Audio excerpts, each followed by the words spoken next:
right here before me, please? Court on record today, January the 30th, 2012. Mr. Jones, I'm here to set your bond this morning. I don't know anything about your individual case. If you do not understand the law that you're charged under, I'll be glad to explain the law to you. You have a charge of possession of a weapon during a violent crime and also a charge of murder. You have the right to have an attorney present with you when you go into court. If you cannot afford to hire an attorney, I will be glad to screen you to see if you qualify. That will be based upon your income, and then that will be applied to federal guidelines. You have a next appearance date scheduled for March the 9th at 9 o'clock in the morning at the courthouse at 109 Park Avenue, with a second hearing date scheduled for June the 1st, 1:30 in the afternoon at the same courthouse, 109 Park Avenue. You also have a right to what is called a preliminary hearing. What happens in that hearing, the state is prosecuting you. They have to come in and give sworn testimony before the judge to establish probable cause. What was your intent, your knowledge, your involvement? Did you violate the laws of the state that you've been charged under? If they cannot establish probable cause, then your charges can be dismissed at this hearing, but you can be directly indicted if there's enough evidence to take before a grand jury. This is the form to request that hearing. You will need to turn this in to your attorney or give it to the solicitor on your next appearance date of March the 9th. If you fail to turn it in to one of the parties, then that means you have possibly waived your right to have this hearing. Do you understand the charge of possession of a weapon during a violent crime? Yeah. On that charge, if you're found guilty, it can carry a sentence of up to 5 years and or a fine in the discretion of the court. Do you understand the charge of murder? Do you understand the law pertaining to murder? Yeah. That can carry up to life, imprisonment, or the possibility of death, according to the law. On these charges, Mr. Jones, do you wish for me to screen you for a court-appointed attorney? Do you have the income to hire an attorney on your own? Does it look like it? I don't know, sir. I don't have any idea. I just ask that you answer my questions. Are you currently employed? No. Do you want me to screen you for an attorney? No. You're going to hire your own? I don't need one. Mr. Jones, I never advise anyone to go into court regardless of the charge without an attorney.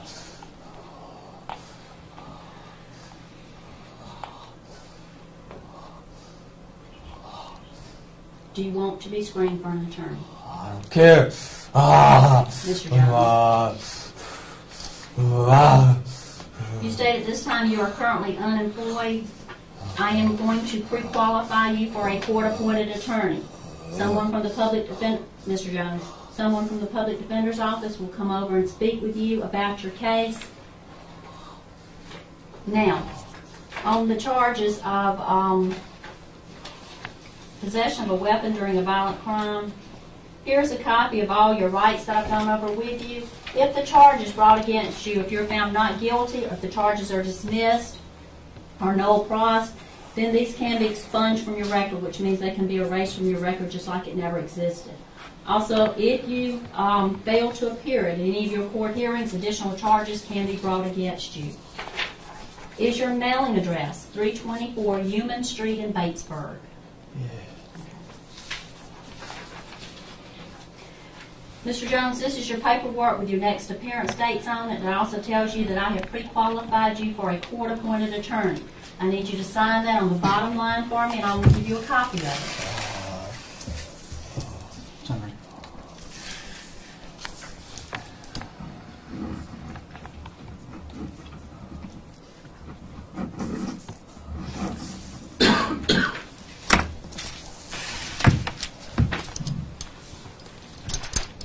And yes, ma'am. We're going to request that the defendant be ordered not to have any contact with the victim's family, please. okay. Anyone else like to make a statement? Okay. Mr. Jones, there is going to be a condition that you're not to have any contact with the family of the alleged victim. Do not call, email, text message, no type of electronic communications. Don't have any of your friends call them and try and harass them in any way, because you will have to answer to the court if you do. On the charge of murder, because it does carry life or death imprisonment, then I am not allowed to set a bond on that. You have to go before a circuit court judge to have a bond set. I have given you your rights on that charge. On the possession of the weapon during a violent crime, I'm going ahead and setting your bond at $10,000 on that charge. Understand you cannot be released until you go before a circuit court judge to have your bond set on the murder charge, and you also have a hold on you for another county, so even after that bond is set, the possibility is that you will not be able to bond out. I need you to initial on the front stating you understand your first appearance date for me. You gonna initial right here?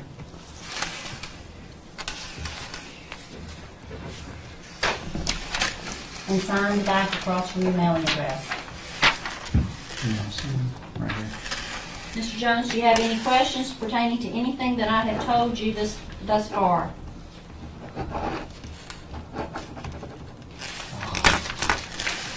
Okay. All right, so All right. Just a few minutes.